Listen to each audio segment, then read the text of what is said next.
why is there this obsession to stick with a historical Jesus rather than admitting that maybe there wasn't one? Even just to admit that maybe there wasn't one, rather than just saying there wasn't one, right? You could just say like, yeah, okay, it's possible there wasn't one.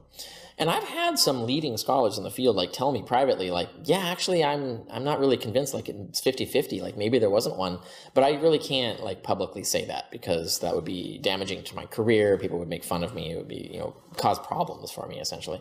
So there's still this sort of field pressure against people to like, no, don't go there. Don't ever go there.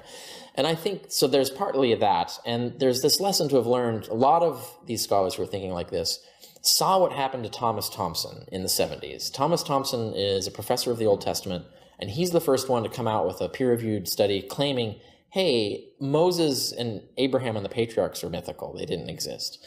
And the effort to destroy his career was phenomenal. So there was like all kinds of things within the field, like to get him disinvited, get him kicked out of conferences, to get his papers not reviewed, to not like prevent him from getting a job anywhere.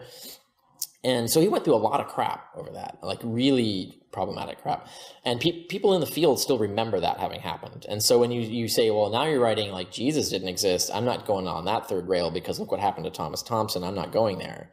And you have people within the religious universities are in worse shape because they definitely can't go there. You have the example of Thomas Brody, who wrote a memoir. He's a Catholic priest, and he wrote a memoir saying, I don't think Jesus existed. And the Vatican said, okay, yeah, you're retired now. You don't get to talk about this anymore. You're going to shut up. And so they silenced him, and he's gone now. He's off in some retirement community, not holding a position anymore, and not allowed to talk to anybody, as far as we know. So that was the end of that. So you have this.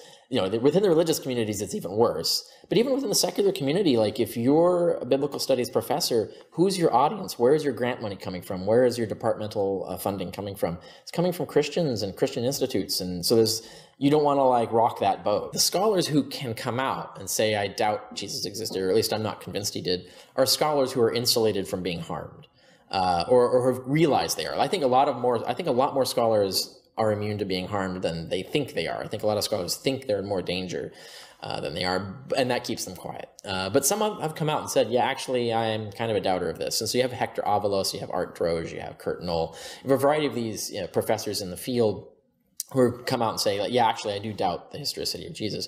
But there are people that can't be punished, essentially. So they're in there, so you have to look at other people. So that's a factor. But I think it's also a factor that careers are built on the historicity of Jesus. Like, it's going to be really difficult to, like, switch around and say, actually, I'm going to repudiate all of my life's work and say that actually I was wrong about everything about the origins of Christianity else because I think there's no Jesus. That can be very difficult personally to do. There's some people in the field have, they're married to people who would be very upset if they were to suggest that there was not a Jesus anymore.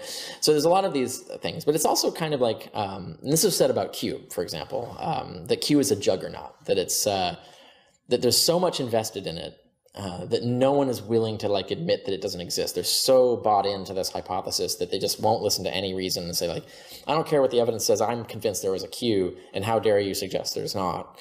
I think the historicity of Jesus has become that too. Like there's this institutional fossilization. It's like, well, of course that's the mainstream. Everything else is ridiculous. La, la, la. I'm not going to listen to the challenging of this. How dare we go there? So there's that kind of institutional inertia, I think, is also a problem for why this happens.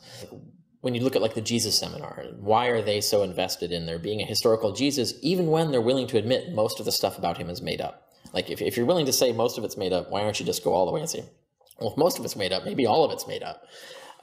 So why don't they go there? But a lot of the members of the Jesus Seminar aren't necessarily secular. They're liberal believers. They're Christians, and they have these ideas. So you have like John Dominic Crossan, for example, has this idea of Jesus that actually matches what he wants to preach in terms of the moral universe, like what moral message he wants to preach.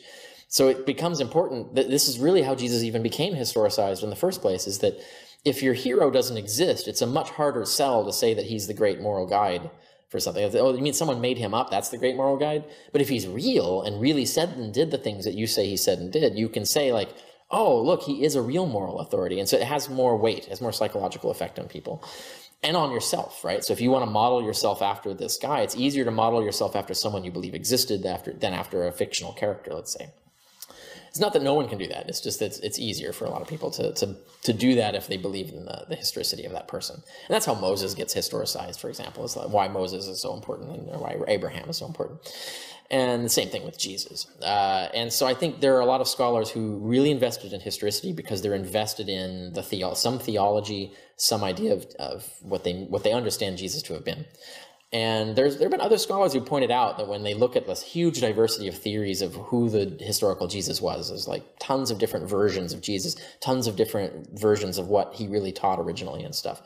What someone said is like, what I've noticed is when you look at a scholar and you look at his politics and you look at his what he wants to be true religiously, and then you look at the Jesus he's reconstructed, it's conveniently the same. And so this, like, what seems to be happening is that people are looking down a well and seeing themselves reflected back at them and then calling it Jesus, really, right? So you have this trend in scholarship to build your historical Jesus to be the one you want for your own politics and for your own moral vision for society. And of course, that keeps you anchored to defending historicity because you need historicity to do that. So that's kind of still a barrier for people. But there are a lot of people who are willing to say, actually, there's no reconstruction of Jesus that makes sense to me now. It's the same problem that the original Christians had with Moses and Abraham and Homer. It's like those documents, the morals that they were teaching are like thousands of years old or hundreds of years old. They no longer speak to our current generation.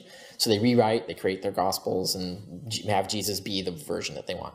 We're now in the same place. Like the Jesus that's in the Gospels no longer resonates today. If you actually read the Gospels, he's kind of a dick. He's super moralistic. He doesn't really fit in. He doesn't have a lot to say to our current generation and the kind of moral struggles we're dealing with now. I think what you're going to see is that the new guard is going to be more free to be open about this.